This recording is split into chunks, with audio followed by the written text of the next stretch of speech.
होते. प्रश्न क्रमांक सांगायचा कोणता आहे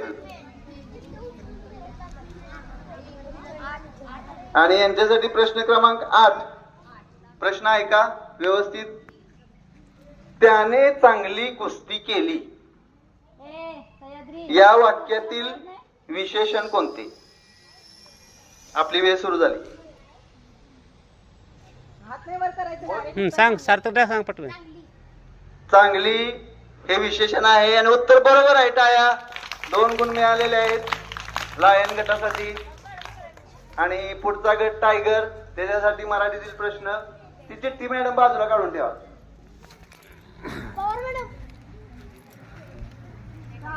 हे आमचे ऑडियन्स आहेत. क्रमांक 4 लायन गटासाठी. आणि प्रश्न क्रमांक 4 आहे उपकार या शब्दाचा विरुद्धार्थी शब्द कोणता? कुठल्या गटासाठी? हा सांगायचं पटकन बोलायला हात. आणि सांगितलेला आहे अपकार आणि हे उत्तर बरोबर आहे. टाळ्या. टायगर गटानं सुद्धा गुण मिळवलेले आहेत. अभिनंदन. पुढचा गट आहे